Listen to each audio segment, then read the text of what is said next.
dari campur tangan manusia, palsu. Tapi di satu sisi kau mengakui Al-Quran itu ditulis sekretaris Nabi. Berarti Al-Quran palsu dong. Karena ditulis sekretaris Nabi. Sekretaris Nabi kan manusia. Udah, itu yang pertama ya, kau jelaskan Nandar ya. Yang kedua, Al-Quran yang kau pakai sekarang itu baru dicetak tahun 1924 di Mesir. Udah, pertanyaan saya, Al-Quran apa yang kau pakai tahun 1923? Itu, silakan. Sudah, jangan di-mute punyaku. Ya, ya. Saya ngomong ya, base. Ini bedanya teman-teman ya. Saya jawab pertanyaan kamu dulu. Al-Quran, saya perasaan tadi sudah menjawab saudara-saudara yang terkasih. Al-Quran ditulis oleh para sahabat. Ini saya sebutkan ya, siapa saja para sahabat yang menulis Quran. Sebentar ya. Yang pertama, Zaid bin Thabit. Yang kedua, Jubair bin Awam. Kemudian Muawiyah bin Abi Sufyan. Kemudian Ubay bin Ka'ab. Kemudian sebentar ya, banyak ini. Kemudian Ali bin Abi Thalib dan sahabat-sahabat yang lain yang menulis Quran. Apakah sahabat menulis Quran itu berdasarkan manuskrip seperti Alkitab yang tidak jelas asal-usulnya? Para sahabat menulis Quran itu berdasarkan hafalan. Kemudian di zaman Rasulullah, ketika Rasulullah hidup, mereka seperti murid dengan guru. Coba tulisanmu benar apa enggak? Bacakan. Bismillahirrahmanirrahim. Amma yatasaalun anin naba'il azim alladzi hum fihi mukhtalifun karena saya'lamun. Benar. Coba kamu yang lain nulis. Coba tadi yang nulis Zaid bin Thabit, coba Tabarok, coba baca. Rasulullah yang ngecek sendiri, coba baca. Tabarakalladzi biyadihil mulku wa huwa ala kulli shay'in qadir. Alladzi khalaqal mauta wal hayata liyabluwakum ayyukum ahsanu amala wa huwal azizul ghafur. Oh, benar. Jadi Al-Quran ditulis berdasarkan hafalan. Yang ngecek tulisan para sahabat, Nabi sendiri. Berbeda dengan kitab palsu. Yesus hidup pada tahun pertama sampai tahun 33 Masehi. Kitab sucinya berbahasa Yunani. Sementara Yesus tidak pernah mampu. Yesus tidak pernah berbahasa Yunani. Yesus itu berbahasa Ibrani. Contoh ketika disalib. Eli, lama sabachthani. Itu bahasa Yunani, bahasa Ibrani. Kok bisa kitab sucinya dalam bahasa Yunani? Jadi para sahabat memang menulis Quran, tetapi bukan karangan sahabat. Nabi yang ngecek. Baca, coba yang kamu tulis, dibaca. Benar. Dan para sahabat menulis berdasarkan taufikiyah, berdasarkan taufik dari Allah. Kenapa? Rasulullah pernah ditanya, Aina Abu Bakar? Abu Bakar fil jannah. Aina Umar? Umar fil jannah. Aina Usman fil jannah. Aina Ali fil jannah. Jadi dijaga kemurniannya, dijaga kesuciannya, bukan seperti Alkitab. Yesus terangkat ke langit 33 tahun. Kitab sucinya baru ada Kitab sucinya baru ada tahun 329 Masehi, di mana namanya Kodek Vatikan, berbahasa Yunani. Sejak kapan Yesus bisa berbahasa Yunani? Tidak ada sejarahnya, saudara-saudara yang terkasih. Baik. Nah, Rudi Simamora atau anak Bata, saya sungguh kasihan kepada saudara. Ini saya tunjukkan ya. Coba nanti kamu tunjukkan kepada saya, Yesus mengutus berapa murid di dalam Lukas 10 ayat ke-1. Itu terjemahan. Di dalam kodeksnya bukan 70, 72. Di mana, Nandar? Saya itu adalah pendebat. Saya itu adalah gembala agung yang ditakuti para pendebat Kristen. Tidak pernah ada pendebat Kristen yang sanggup mengalahkan saya. Saya siap debat di dunia nyata maupun dunia online. Saya tunjukkan ya. Jadi tidak usah dicari ke Vatikan, saya punya. Ini harganya bisa 1 miliar. Nih, saya tunjukkan punya kamu ya. Contoh nih. Kita buka di dalam Lukas ya. Lukas 10. Lukas 10. Nih, Rudi Simamora, kita lihat nih, bener nggak Yesus mengutus 70 murid? Salah. Yang bener yang mana? Ini, Rudi. Lukas 10, ini dalam bahasa Yunani kata Lukan, atau kalau diterjemahkan karangan Lukas.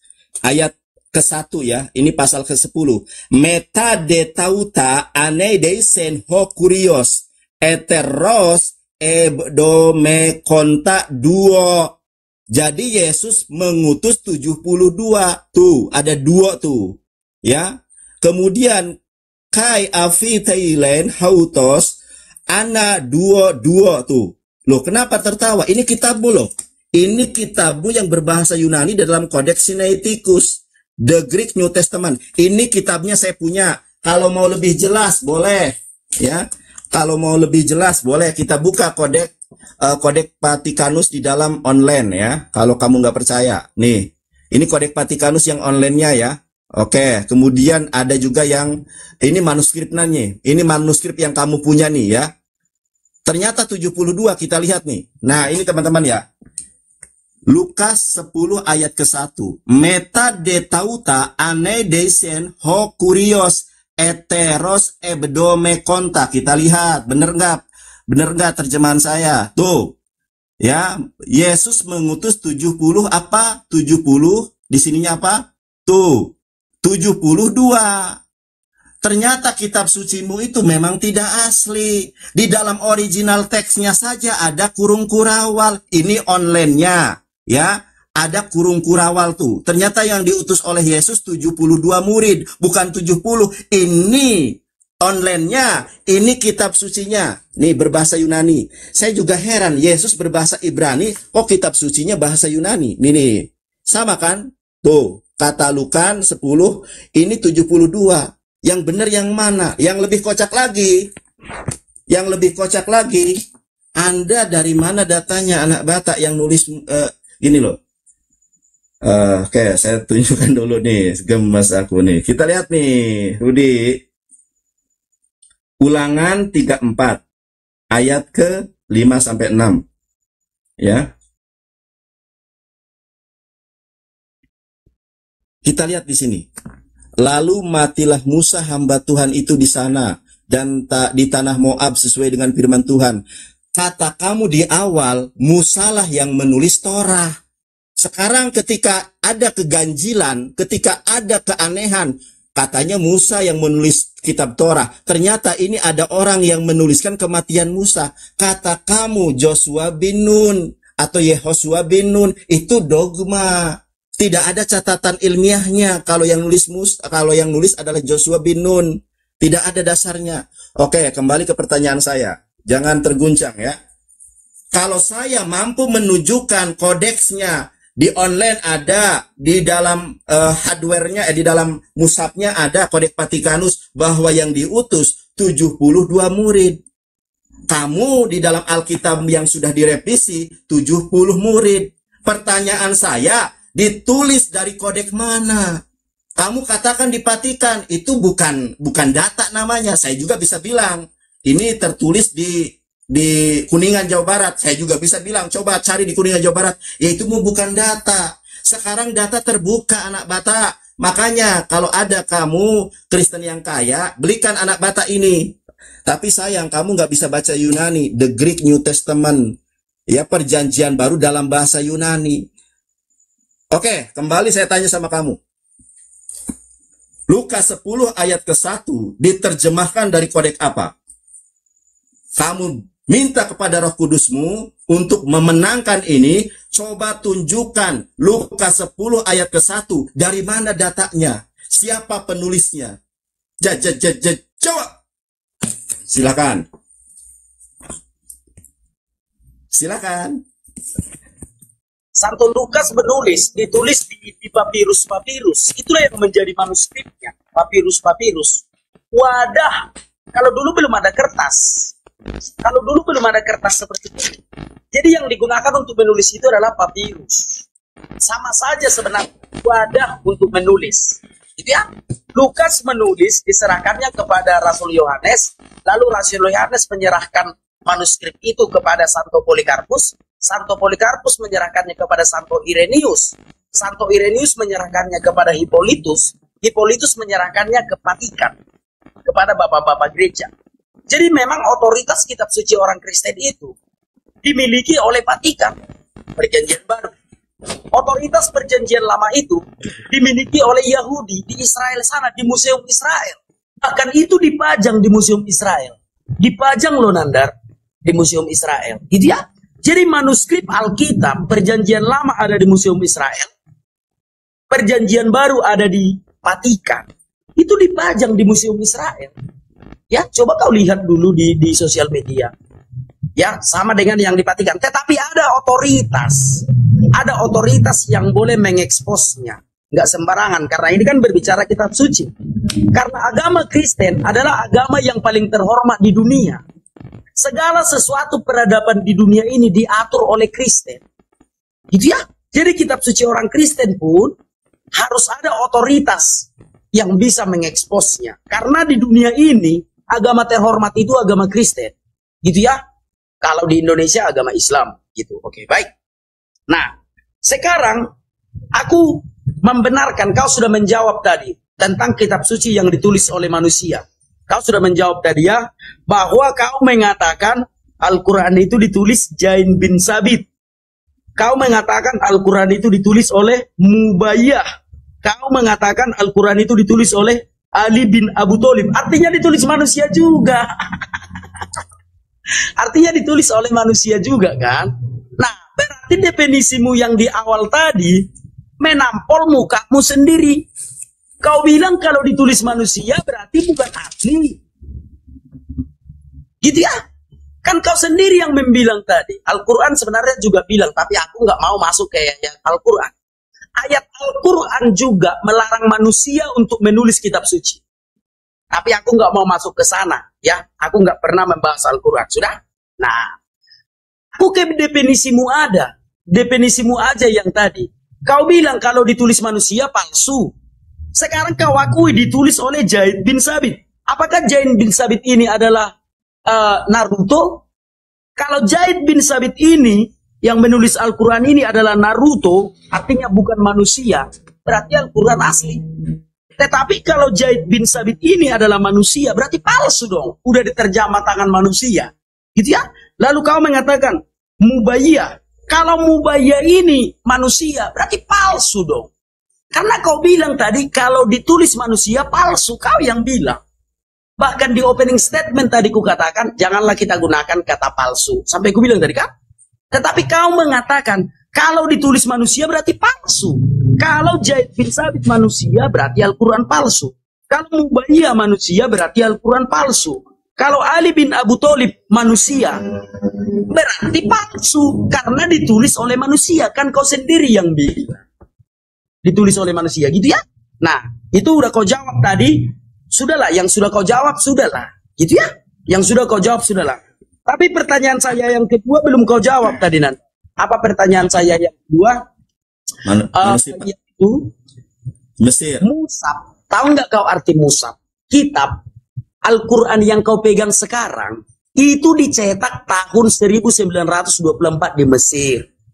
Pertanyaan saya, Al-Quran apa yang kau pakai tahun 1923? Biar kebenaran itu terbuka, Nandar. Jangan dikira orang Islam Al-Qurannya itu udah dari zaman Nabi. Enggak. Al-Quran yang kau pakai sekarang, mushaf itu yang kau pegang sekarang, itu baru dicetak tahun 1924 di Mesir. Nah, pertanyaan saya sangat simpel. Al-Quran apa yang kau pakai tahun 1923? Simpel kan? Kau jawab, Nandar, ya? Sangat simpel itu, Nandar. Ya, ulang sekali lagi. Mushaf atau Quran yang kau pakai sekarang, itu baru dicetak di Mesir tahun 1924. Nah, pertanyaan saya simpel, Al-Quran apa yang kau pakai tahun 1923? Coba kau tunjukkan.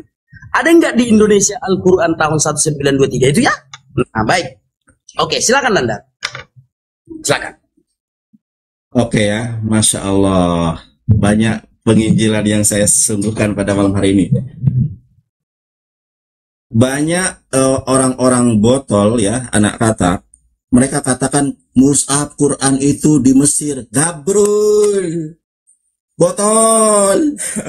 Kenapa seperti itu anak kata? Rasanya orang Kristen ini nggak tahu sejarah Islam. Islam masuk ke Indonesia pada abad ke-13. Paham dulu di sini ya. Islam masuk ke Indonesia di abad ke-13. 1300.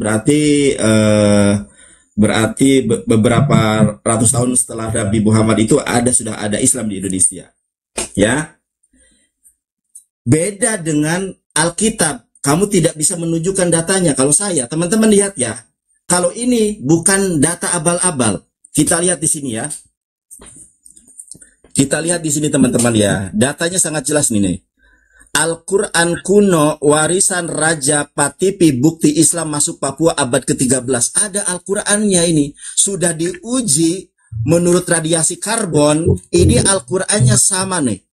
Anak Batak ya. Kamu cari di Papua, ini orang Papua ya, ganteng-ganteng, manis-manis nih. Tuh orang Papua ya, ada Al-Qurannya. Nah, jangan garuk-garuk kepala kamu. Al-Quran itu sudah ada sejak sebelum 1900 di Mesir yang kamu bilang. Ini Al-Qurannya sama, sudah dicek oleh alim ulama, para ustadz yang berada di Papua. Tuh, orang Papua manis-manis, Masya Allah. Ya, ini orang Papua lagi pegang Al-Quran yang kemudian hasil warisan daripada Raja Patipi, bukti Islam masuk Papua abad ke-13. Ada Al-Qurannya. Dan Al-Quran yang ada diwariskan 1300 tahun di Indonesia pada pemerintahan, pada kerajaan Raja Patipi yang berada di Papua sudah diuji karbon. Itu sesuai. Bahkan bacaannya sesuai dengan Al-Quran yang sekarang. Lah kamu, saya minta datanya Lukas 10 ayat ke-1. Kenapa kok jadi 70 murid? Sedangkan di dalam Vatikanus 72. Yang benar yang mana? Kamu katakan, Nandar, yang benar di Vatikan. Itu bukan data, asumsi. Kalau saya ada ini, kamu bisa cek ke Papua. Ada buktinya, ada gambarnya. Kamu mana? Tunjukkan gambarnya. Di mana kodeks yang kamu maksud itu? Nggak ada. Kalau Al-Quran 1300 tahun, 1300 Masehi sudah ada di Indonesia, sudah lengkap. Bukan di Mesir. Itu mah kamu termakan dengan omongan si bom-bom yang tidak berani debat dengan saya. Tidak ada orang Kristen yang sanggup mengalahkan saya. Bukan karena saya hebat, tapi karena kebenaran Islam. Al-Islamu ya'lu wa la yu'la alaih. Takabur lil mutakabir sodako. Kamu katakan di Vatikan. Vatikan itu bukan Protestan. Kuli bangunan, berkah selalu. Kita menang malam hari ini. Yo. Kamu katakan di Vatikan. Emang Vatikan Protestan? Justru orang Protestan mengatakan Katolik itu penyembah Bunda Maria. Ada gua Maria. Dan satu hal yang harus kamu tahu. Saya tunjukkan ya. Kamu percaya dengan kitab ini apa enggak? Orang Protestan kitabnya, orang Katolik itu kitabnya beda dengan kamu cuy. Nih kitab Katolik nih ya.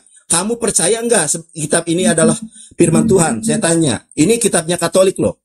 Kamu bilang ada di Vatikan, ada di Vatikan. Orang Kristen tidak percaya kitabnya Katolik. Ini namanya Deo Tora Canonica nih. Kita lihat ya. Kita lihat nih ya. Ini ada Batak, lihat nih saya.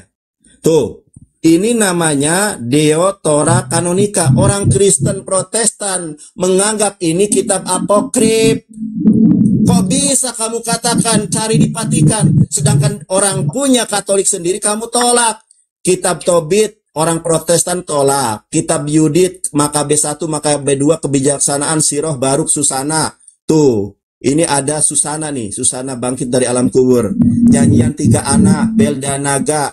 Gak diterima oleh orang Protestan. Ini punya Katolik. Kok bisa kamu bilang, kamu mengatakan cari di Vatikan? Orang yang sudah diterbitkan saja kamu nggak percaya kitab Deo Tora Canonica. Sekarang tunjukkan di mana Lukas 10 ayat 1 diterjemahkan oleh LAI. Di dalam terjemahan LAI ada kemudian apa namanya tadi? 70 murid. Sedangkan di dalam Kodeks Vatikanus Itu 72, bukan 70 murid. Kenapa dikorupsi jadi 70? Kenapa? Kemudian kamu bertanya tentang Al-Quran ditulis oleh Zaid bin Sabit. Kan tadi sudah saya katakan, sudah saya improvisasikan, sudah saya ilustrasikan. Karena kamu nggak paham, saya jelaskan ulang. Ntar ya, mohon cerot ini HP saya basuh dulu jigong saya. Hancur lebur kamu malam ini, anak Batak. Saya jelaskan ya. Tolong kamu pahami. Jangan sampai saya mengulangi lagi pembahasan saya. Ya, match dulu biar nggak tegang kamunya. Match, anak Batak. Saya ulangi ya. Zaid bin Sabit menulis Quran, Abu Bakar menulis Quran, ya, Muawiyah menulis Quran, dan sahabat-sahabat yang lain menulis Quran. Dikonfirmasi, diverifikasi, diklarifikasi oleh Rasulullah. Bukan seperti kitabmu. Dua pertanyaan saya sekarang. Kalau Al-Quran diverifikasi langsung, ditulis oleh Zaid, memang ditulis oleh Zaid, tapi Zaid nggak ngarang sendiri. Beda dengan kitabmu. Ditulis oleh Matius yang mana nggak ngerti, Lukas mana nggak ngerti, Markus mana nggak ngerti, Yohanes mana nggak ngerti, nggak ada saksinya.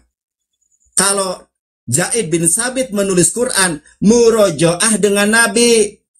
Sebelum selesai, murojaah dengan Nabi. Sekarang saya tanya sama kamu, ada dua pertanyaan, tolong jangan Anda berasumsi. Yang pertama, Lukas 10 ayat ke-1 ditulis dan diterjemahkan dari kodeks mana? Di dalam kodeks Vatikanus 72, di dalam kodeks Sinaiticus 72. Kenapa kok dikorupsi jadi 70? Satu. Yang kedua, kitab suci apa yang dipakai oleh orang Kristen dari tahun 33 sampai dengan tahun 100 saja? Silakan. Oke. Baik, sekarang aku langsung menjawab dulu. Kau tidak mempercayai Al-Quran itu baru dicetak 1924 di Mesir, yaitu urusan mulai. Kalau aku berbohong, nggak mungkin lah aku nggak ditangkap polisi. Dari dulu itu sudah aku bilang. Bahwa Mushaf Al-Quran yang kau pakai sekarang, itu baru dicetak tahun 1924 di Mesir. Itu fakta. Tapi kalau kau lebih suka berita hoax yang mengatakan Al-Quran itu sudah ada sejak zaman dulu, yaitu hak pribadimu. Tetapi kebenaran tetaplah kebenaran. Al-Quran yang kau pakai sekarang itu baru dicetak di Mesir tahun 1924. Itu ya.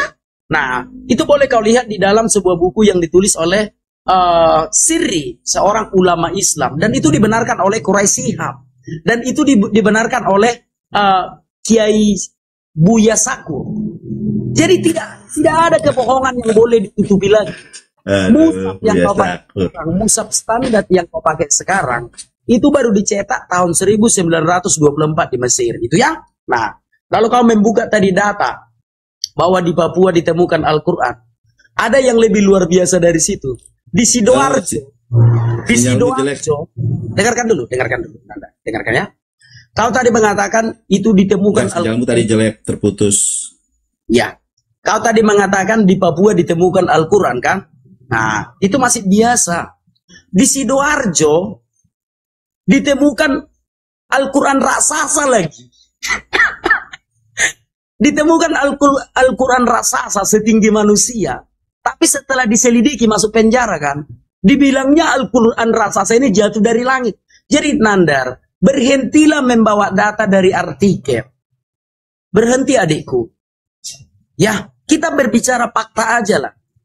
Di Papua kau bilang ada Al-Quran, kau ambil datanya dari artikel, itu belum luar biasa. Yang luar biasa, warga Sidoarjo menemukan Al-Quran raksasa, giliran diselidiki polisi, mengaku dia dibelinya di online. Jadi hindari memakai Al-Quran ya. Bisa kau baca beritanya itu di dalam Detik News, berita Jawa Timur. Al-Quran raksasa ditemukan warga Sidoarjo, katanya jatuh dari langit. Setelah diselidiki polisi, rupanya dibelinya di online. Jadi jangan terlalu suka kau mencerna berita-berita hoax. Jangan Nandar ya. Kita berbicara dengan fakta aja. Baik. Oke. Sekarang kau mengatakan tadi bahwa dari mana? Karena di dalam kodeks Sinaitik dan di kodeks Vatikan, kau mengatakan di situ 72. Kan begitu kan? Nah, dari mana itu kau tahu? Itu dapatmu dari artikel. Karena manuskrip kodeks Sinaiticus itu ada di Vatikan.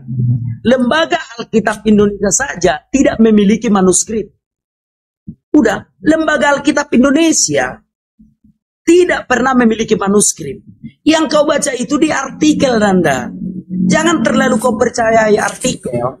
Kalau kau mempercayai artikel, maka akan kau percayai nanti. Dengarkan dulu, Nanda. Akan kau percayai nanti Al-Quran raksasa turun dari langit di Sidoarjo. Rupanya dibelinya di online.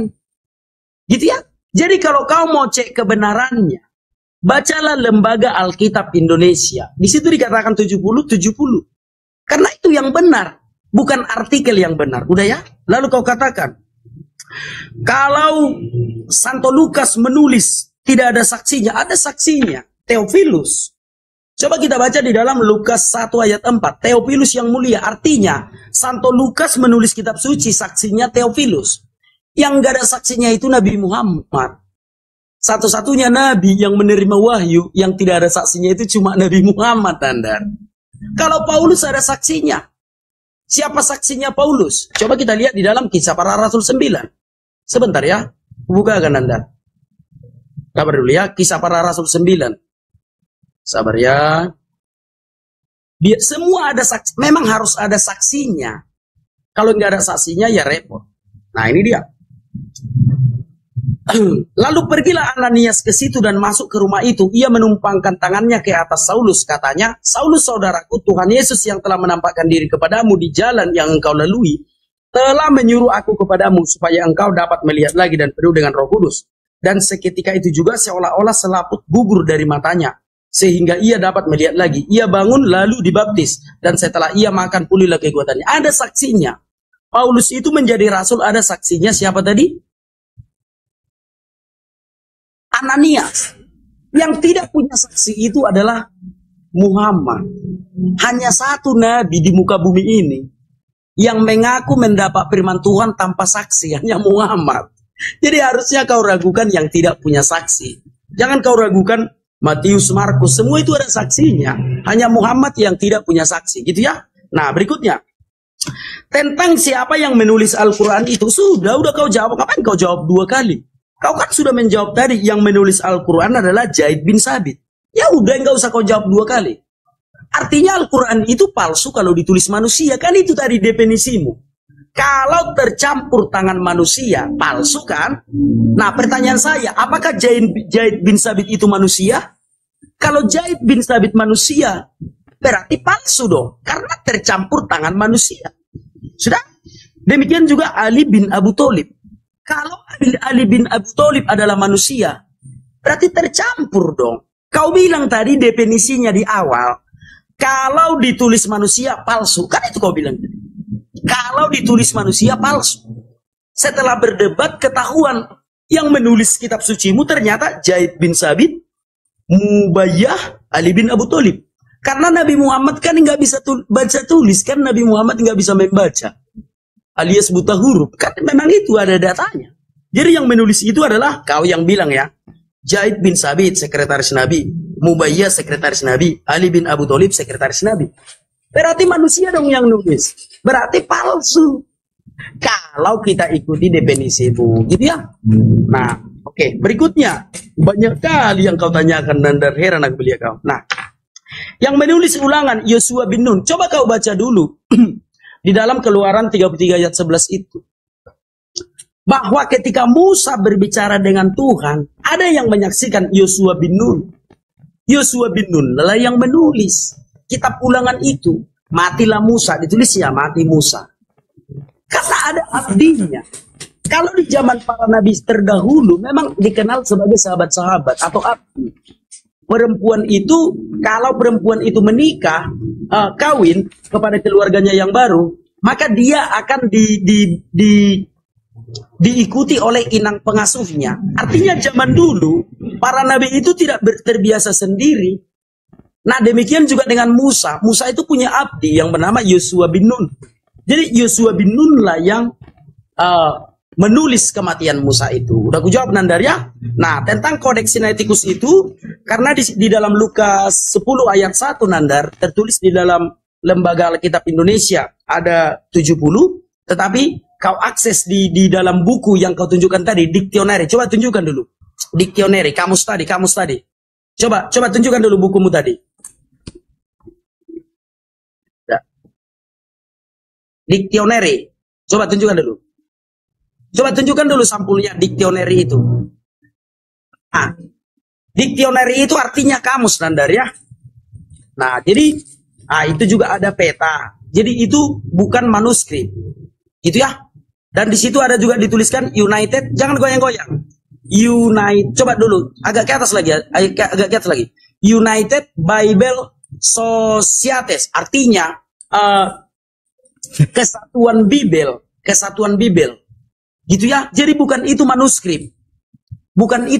Manuskrip itu berbentuk papirus kertas-kertas zaman kuno.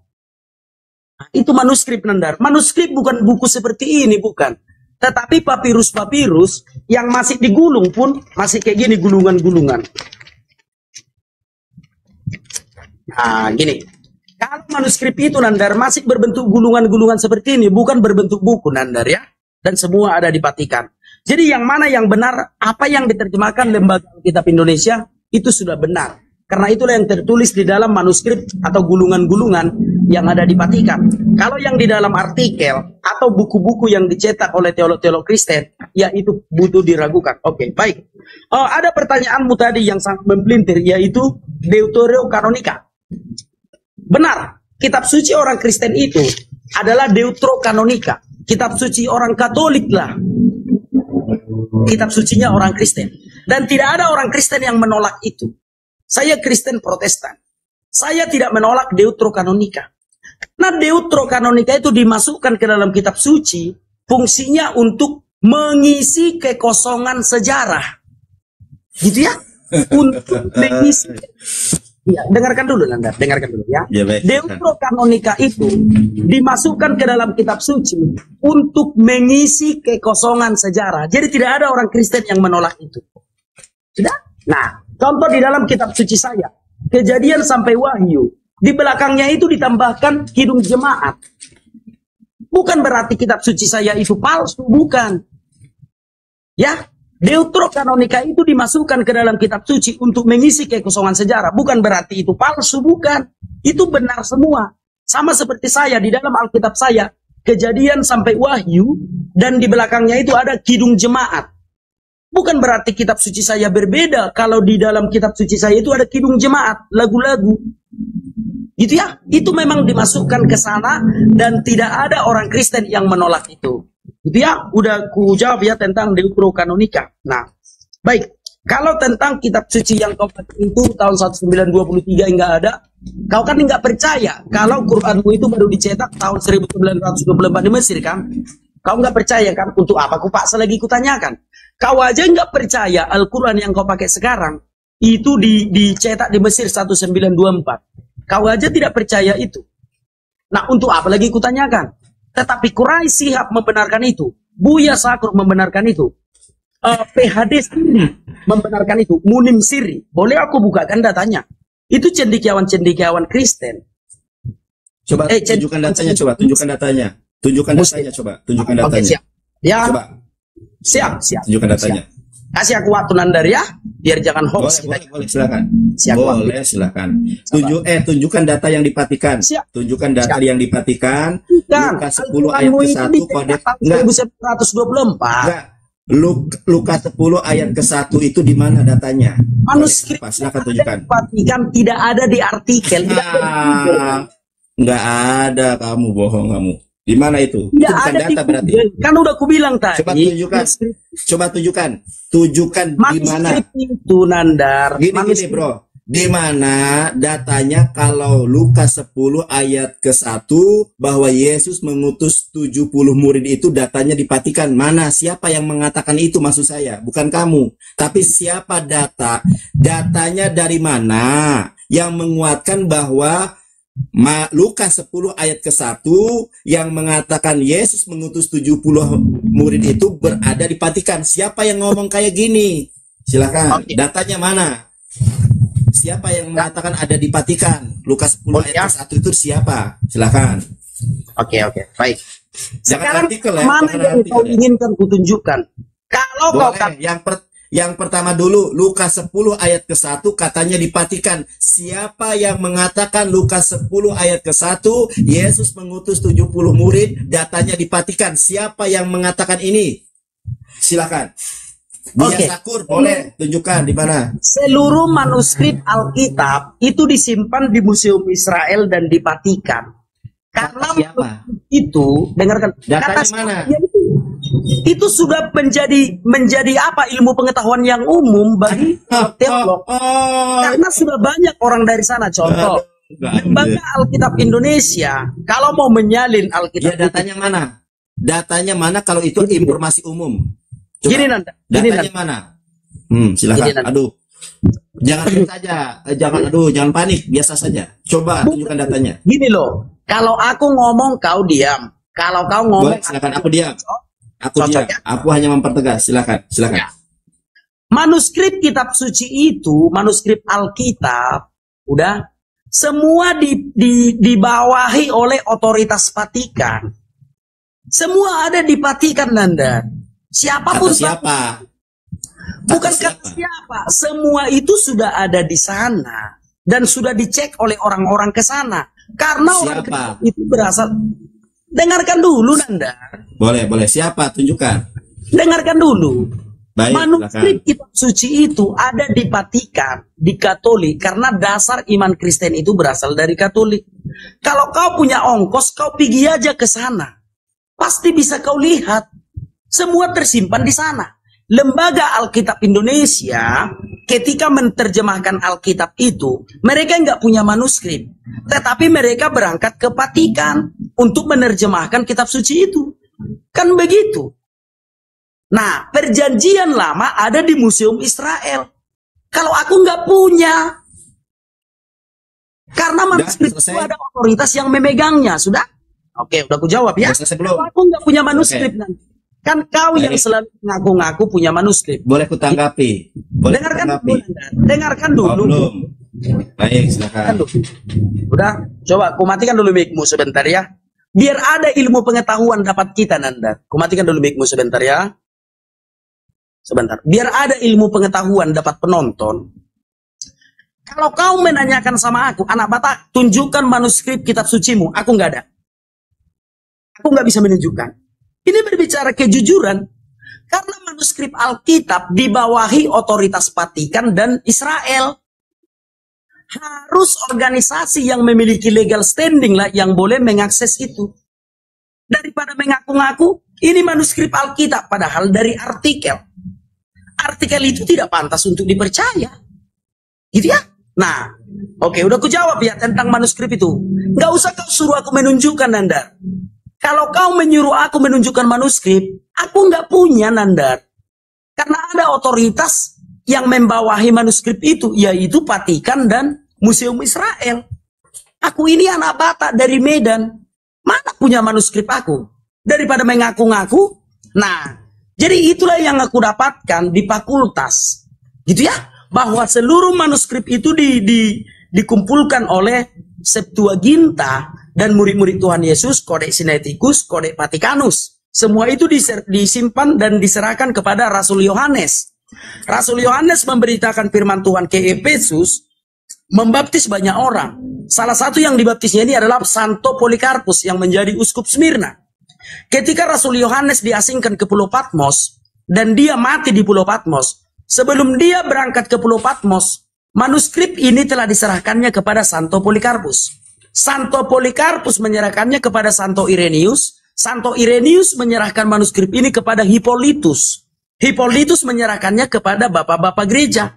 disimpan di Vatikan dan di Museum Israel sampai sekarang. Kalau aku ya nggak punya. Sudah? Nah, gitu. Itu berbicara kejujuran. Nah, kalau kau tidak percaya Al-Quran yang kau pakai sekarang itu baru dicetak tahun 1924 di Mesir, boleh aku memutar satu video dari guru besar Islam? Boleh? Siapa guru Boleh. besar Islam? Gini. Aku mengatakan kitab suci Al-Quranmu sekarang itu, mushaf standar itu, versi Utsmani itu baru dicetak di Mesir tahun 1924. Lalu kau kan nggak percaya Nanda ceritanya. Nggak ada itu. Al-Quran sudah ada dari dulu. Kan itu kan kau bilang kan? Nah, boleh nggak aku memutar video dari seorang guru besar Islam yang bernama Munim Sirri, yang mengatakan baru Al-Quran yang kau cetak sekarang itu, yang kau pegang sekarang itu baru dicetak tahun 1924 di Mesir. Boleh atau enggak? Silakan kau jawab dulu. Silakan putar aja silakan. Biar apa? Biar jangan hoax. Iya, silakan putar. Sabar ya. Boleh. Sabar. Ya, boleh silakan. Karena kalau hoax kan nggak enak kawan-kawan ya. Sebentar dulu ya. Ya, boleh silakan.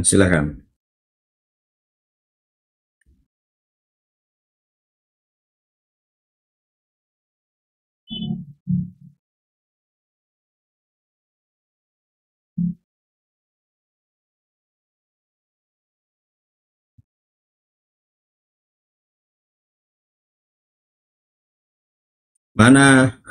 Sabar. Baik. Iya, silakan. Aku tunggu.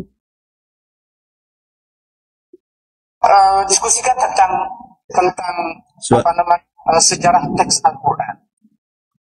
Lagi-lagi ya, kita cenderung menganggap sejarah teks Al-Quran itu sebagai sesuatu yang unik, sesuatu yang berbeda dibandingkan kitab suci agama-agama lain. Karena semua kitab suci agama lain itu informasi dan kanonisasinya menjadi seperti yang kita lihat sekarang itu terjadi dalam waktu yang panjang. Ya, kitab Taurat yang kita sebut sebagai the Hebrew Bible, kitab Ibrani itu membutuhkan ribuan tahun dari sejak Nabi Musa. Kitab New Testament atau keseluruhan the Bible, Alkitab. Jadi pada tahun 200 sekian Alexandria itu masih atau orang pertama yang mengusulkan daftar isinya yang kita sebut sebagai Alkitab sekarang. Artinya proses kanonisasi Alkitab itu membutuhkan lebih dari 200 tahun. Demikian juga kitab agama lain, Vedas, menjadi kitab seperti yang kita lihat sekarang itu baru terjadi abad ke-18. Ketika Vedas, ya kitabnya orang Hindu, itu dikumpulkan oleh Max Muller, seorang yang dikenal sebagai the fathers of religious studies. Itu menarik sekali. Justru yang mengumpulkan kitabnya orang Hindu itu orang Barat, itu penjajah. Yang sekarang kita kenal sebagai kitabnya orang Hindu. Jadi semua kitab suci, ya proses kanonisasinya menjadi kanon standar itu terjadi membutuhkan ribuan, ratusan dan ribuan. Udah belum. Belum, sabar. Itu suatu pengecualian.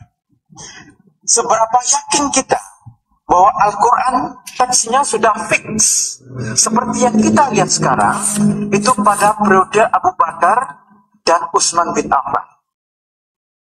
Kita sangat meyakini memang bahwa kitab Al-Quran yang sampai kepada kita sekarang itu diproduksi pada periode Utsman bin Affan. Ya, itu keyakinan kita.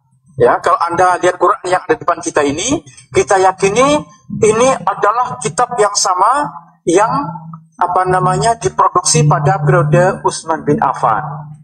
Nah, salah, kitab yang ada, Quran yang ada di depan kita itu diproduksi tahun 1924 di Kairo. Nah, Sudah, baik, saya jelaskan. Ya. Oke, Sudah. sekarang sudah ya, udah terlalu lama. Baik. Udah jelas ya Nandar ya? Iya, baik, kutanggapi boleh Udah, ya? karena terlalu panjang nanti. Iya, kutanggapi ya. Sudah, terlalu Inilah panjang ya. nanti. Sebentar dulu ya. Baik, Gua apa baik, dulu? baik. Sudah belum?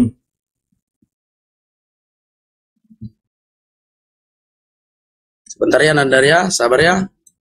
Ya, boleh. Nanti terlalu panjang kawan. Sebentar Nandar, sebentar ya. Boleh, boleh. Kairo itu Mesir ya Nandar ya. Kairo itu Mesir. Iya, baik. Jangan kau bilang Kairo itu Irak. Baik. Nanti terlalu panjang kawan. Sebentar.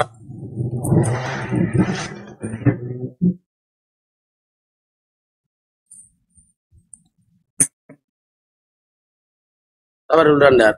Karena aku tampilkan di YouTube Iya, Nandar. siap. Siap, silahkan.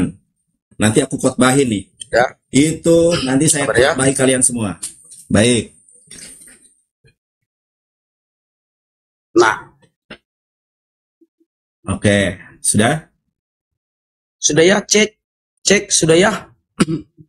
Baik. Sabar dulu.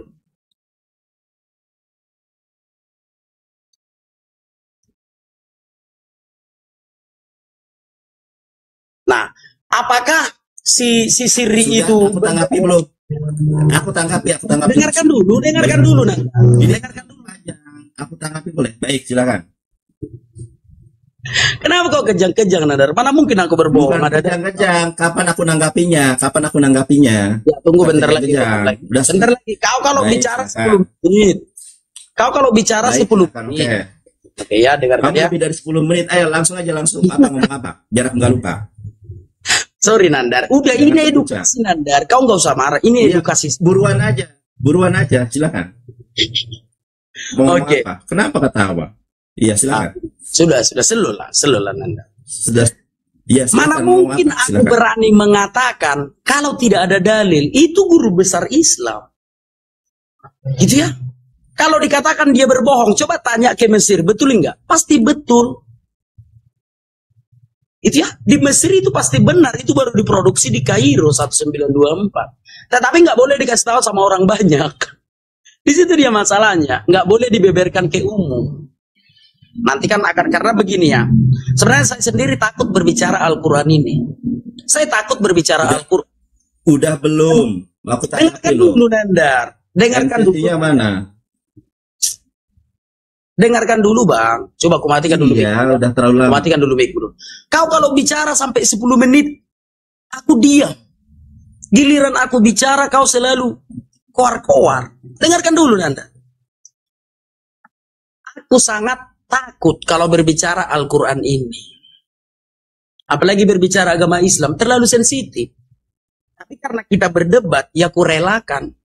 Karena kita kan berdebat. Jadi yang benar adalah mushaf yang kau pakai sekarang itu baru dicetak di Mesir tahun 1924. Lalu kau menolak itu, ya sudah. Kalau seandainya kau menerima itu, maka aku akan menanyakan kepadamu, Al-Quran apa yang kau pakai tahun 1923? Atau pasti kakekmu ada dong yang hidup di 123? 1923 tidak mungkin kakekmu belum ada. Coba kau pergi ke rumah kakekmu. Apakah dia memiliki Al-Quran tahun 1923? Dan ternyata nggak ada. Tidak ada, karena Al-Quran yang kau pakai sekarang itu baru dicetak 1924. Aku kan sudah menantang semua pendebat Islam. Coba kau tunjukkan sama aku, ada Al-Quran tahun 1923? Nggak ada. Sudah? Nah, semoga kau paham. Baik, sekarang giliranmu, silakan.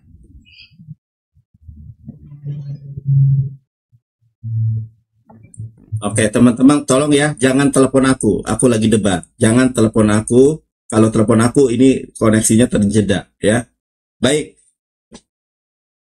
Aku tantang Munim Siri untuk debat sama aku. Itu bukan guru besar. Mana ada guru besar pakai kayak gini? Kalau guru besar itu pakai peci, itu bukan guru besar. Nah, inilah ya, orang-orang Kristen katanya guru besar. Mana ada? Dia tidak menunjukkan data juga. Kamu menampilkan orang yang sedang berbicara. Aku tantang Munim Siri berdebat, kita Quran atau kitab Bible yang palsu. Tidak ada debat Kristen yang sanggup mengalahkan saya. Munim Siri dikatakan guru besar, dia mah nggak ada. Gini loh, bro.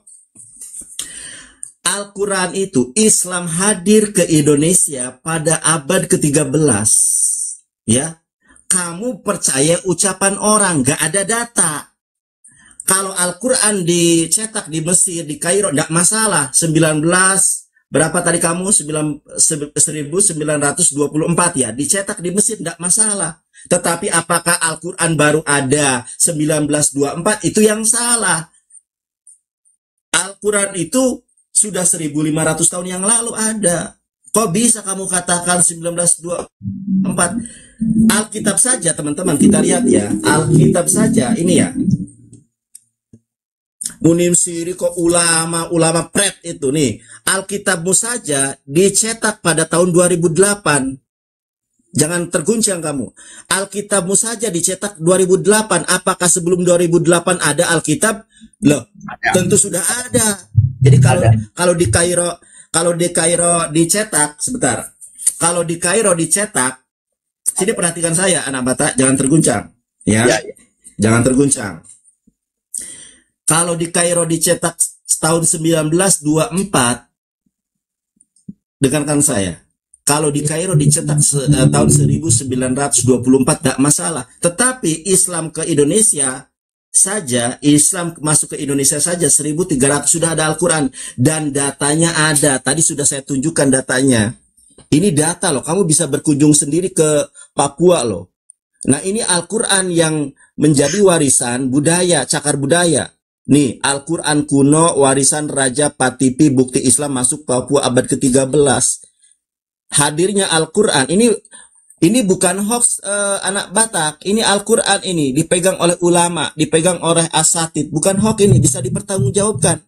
Sedangkan pembicaraan ini, Al-Quran selebar meter itu disimpan di rumah keturunan Raja Patipi, sebuah kerajaan muslim di masa lalu di daerah Pakpak. Ada datanya.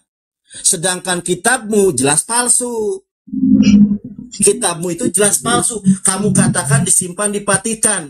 Orang Katolik saja mengatakan kitabmu itu tidak jelas asal-usulnya. Saya tunjukkan datanya. Dan saya buktikan ya bahwa Alkitab itu palsu. Contoh ya, sebelum direvisi teman-teman. Lihat nih ya. Sebelum direvisi, Matius 17. Ini kitab palsu, lihat ya. Matius 17, lihat nih. Ayat ke-21 kosong. Ya, lihat teman-teman ya, Matius 17, kita lihat ya, sebelum direvisi, Matius 17:21 kosong, melompong, nggak ada ayatnya. Tiba-tiba oleh Lembaga Alkitab Indonesia, yang dikatakan dari Vatikan itu oleh si anak Batak, ditambahi. Kita lihat nih, kitabmu dipalsukan, jelas dipalsukan, ditambah dan dikurangi. Oke, kita lihat Matius 17, lihat nih ya. Matius, lihat anak Batak, jangan terguncang, lihat di sini. Lihat, jangan nangis kamu. Matius 17 ayat ke-20 ternyata ditambahi ayat 21. Teman-teman lihat ya. Matius 17 ditambahi ayat 21. Jenis ini tidak dapat diusir kecuali dengan berdoa dan berpuasa.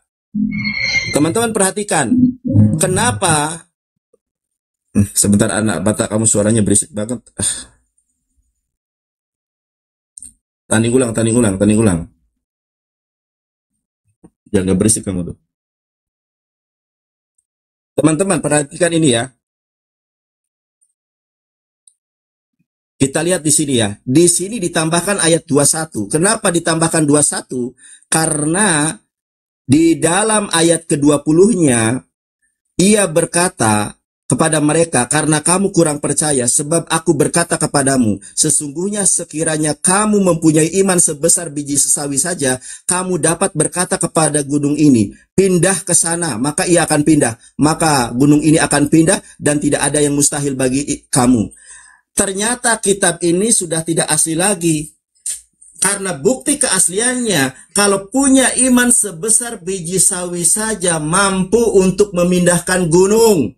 Karena tidak ada orang Kristen di muka bumi yang mampu membuktikan kebenaran ayat ini, pihak gereja menambahkan ayat Alkitab. pada ayat ke-21. Sebelum direvisi, kosong ayat itu. Kita lihat nih, Matius 17 sebelum direvisi, ini Matius ya, Matius 17 ayat ke-21 kosong. Karena nggak ada manusia yang bisa memindahkan gunung. Iman Kristen tidak bisa dipertanggungjawabkan. Kok bisa? Saya data. Kemudian tadi saya tunjukkan Alkitab yang saya punya ya. Siapa yang mengatakan ini manuskrip anak Batak? Kamu mempermalukan anak Batak pada malam hari ini. Yang anak Batak itu bukan kamu. Namamu itu Rudi Simamora. Rudi. Dua Rudi sudah kalah telak sama saya. Rudi, kamu sendiri tadi sudah baca ini. Ya.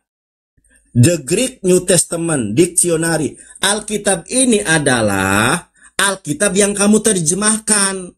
Yang pihak LAI terjemahkan. Maksud kamusnya adalah ada penjelasannya di sini. Ada tambahan ini, ada tambahan itu. Ya. Ini adalah United Bible Societies, persatuan Bible di seluruh dunia. Yang ini mengacu kepada Kodeks Vatikanus. Tadi kamu sudah gabrul juga anak Batak. Kodeks Vatikanus diberikan kepada Yohanes. Gabrul. Yohanes hidup tahun berapa? Kok aneh, aku kok ada orang percaya sama kamu anak Batak, Rudi Simamora. Aku tanya tadi, di dalam kodeks mana? Lukas 10 ayat ke-1 itu dalam Kodeks Vatikanus. Kodeks Sinaiticus diberikan kepada Yohanes. Kamu punya otak enggak sih? Mohon maaf ya, aku harus berbicara agak tegas nih. Kamu punya otak apa enggak? Kodeks Vatikanus itu ditulis tahun 329 Masehi. Mana ada Yohanes di situ? Mana ada Ananias di situ? Mana ada Spiritus, Pelektus, Tartictus di situ? Kamu tuh mikir apa enggak sih? Kodeks Vatikanus 329 Masehi. Kodeks Sinaiticus tahun 360 Masehi. Dibilang ada Yohanes. Kamu jangan mempermalukan halak Batak. Ini halak Sunda. Debater Muslim yang tidak pernah kalah. Kita lihat. Kamu nggak percaya nih. Aku tunjukkan. Ya, kamu ini mempermalukan anak Batak se-Indonesia kamu. Nih, yang namanya Kodeks Sinaiticus. Yang namanya Kodeks Sinaiticus seperti ini. Anak Batak, kamu saya lagi ngomong, jangan ikut ngomong. Ini namanya, jangan ngomong. 8 menit. Kamu jangan. Gimana? Waktu masih lama Nandar, coba. Kamu jangan, tadi kamu ngomong sampai 15 makanya menit. aku bilang pakai timer saja. Jangan terguncang. Jangan terguncang. Kasih kau 5 menit Jangan lagi. terguncang. Saya lagi nunjukkan data. Oke, saya lagi nunjukkan data. Dengarkan saya. Saya seorang lawyer ya. Saya siap dengarkan saya. Diam dulu. Jangan dipotong. Kenapa selalu kamu tadi ngomong bawa lawyer Nanda? Kamu Tuhan Yesus sudah takut. Kenapa? Tuhan Yesus ngomong loh. Aku belum selesai ngomong. Maksudku gini Nanda. Dengarkan dulu, kau lanjut ngomong. Kau belum selesai ngomong. Iya, kau lanjut ngomong Nanda. Sudah? Tadi kau bicara udah 8 menit. Berapa menit lagi kau bicara itu maksudku? Tadi kamu saja 15 sampai hampir 20 Mana ada 15 menit? Video berapa menit? Mana ada 15? Udah, tadi kamu 8 menit. Berapa menit lagi? Aku kau jelaskan. Berapa menit lagi? Kamu sudah takut babak belur. Bukan takut Nandar. Kalau setengah ini jam, teman-teman ya, dia saja 17 menit loh. Saya selesaikan dulu. Iya, kau berapa menit lagi Nandar? Kau berapa menit lagi? Saya selesaikan dulu. Nanti setelah saya selesai, kamu 1 jam pun saya dengarkan. Gimana? Ada pula berdebat sampai 1 jam ngomong. Takut kan? Nih, tidak ada debater Kristen di muka bumi yang sanggup mengalahkan saya. Saya tunjukkan data, kamu kok malah takut. Saya selesaikan dulu data saya. Jangan nangis. Berarti udah ya. Udah ya. Udah cukup. Saya belum selesai. Masa pula sampai kau ngomong sampai 1 jam. Nangis dia. Tuh. Ini masa ya. Sampai 1 jam bro. Saya bilang, astaga, gua baru ngomong berapa menit loh. Makanya aku bilang kita pakai timer saja. Takut. Kita pakai timer saja. Kamu sudah kalah. Kalau kau berbicara sampai, ini ku kasih kau 5 menit lagi. Ku kasih kau 5 menit lagi. Udah kau ngomong 5 menit lagi, 5 menit lagi. Tadi saja kamu lebih daripada 17 menit loh ya. Sekarang aku loh, 17 menit loh, ngomong. 17 Coba menit. aku kasih 5 menit selesaikan lagi. dulu. Udah, Aku ngomong, selesaikan ngomong. dulu. Kenapa kamu takut? Kamu mute Ya, aja. 5 menit. Jangan mute kamu. 5 menit ya, 5 menit ya. Coba. Siapa kok membatasi? Kamu kok membatasi saya ngomong? Kan bicara 1 jam itu Loh. bukan debat namanya. Itu kau ceramah. 10 menit lagi. 10 menit lagi, 10 menit ya. Oh, 10 menit. Oke, Oke. 10 menit. Oke, 10 menit. Oke ya, kita lihat nih ya anak Batak. Ini baru data yang sudah umum. Kita lihat ya. Saya sebagai seorang pengacara siap kalau ada orang Kristen yang kemudian berkeberatan, saya buktikan bahwa ini adalah kodek Sinaiticus. Kalau kamu mengatakan tadi dipatikan, gabrul, mana ada kodek dibuat oleh Yohanes, kamu gabrul banget. Nih, buat tunjukkan ya. Data dari Katolik sendiri mengatakan bahwa Injil itu tidak jelas. Ini kan data dari Katolik nih, saya tunjukkan ya. Ini data barunya, ini nih. Ini ya, penerbit PT Canisius, anggota seksama penerbit Katolik Indonesia. Bener enggak menurut agama Katolik Alkitab ini sudah enggak jelas? Saya tunjukkan datanya. Kamu sudah berulang kali saya tunjukkan nih. Tadi sudah saya bacakan ya. Coba langsung ke entry point saja. Injil menurut Matius. Ya, kita lihat nih. Injil menurut Matius bener enggak? Akan tetapi kebanyakan ahli sepakat bahwa dia bukanlah yang menulis Injil Matius. Yang nggak ada saksinya itu Bibles kamu, Injil kamu, yang nulisnya saja nggak jelas. Gimana ngomong saksi? Oke, kita buka lagi. Bagaimana dengan ketiga Injil lainnya? Halaman 165. Ini baru data. Kamu malu-maluin orang Batak saja, ya? Kita lihat nih. Injil menurut Markus. Pengarang sesungguhnya dari Injil ini seperti juga dengan pengarang ketiga Injil lainnya tidak kita ketahui. Bagaimana ada saksi yang nulisnya saja nggak diketahui? Ini namanya palsu dari Katolik data ini. Kok bisa kamu mengatakan yang manuskripnya disimpan di Vatikan? Orang Katolik saja mengakui bahwa kitab ini tidak jelas. Anggota seksama penerbit Katolik Indonesia. Ini data loh. Ini saya sampaikan data. Oke? Oke. Belum selesai ya. Al-Quran 1300 tahun yang lalu, 1300 sudah masuk ke Indonesia dengan kitab sucinya. Kamu katakan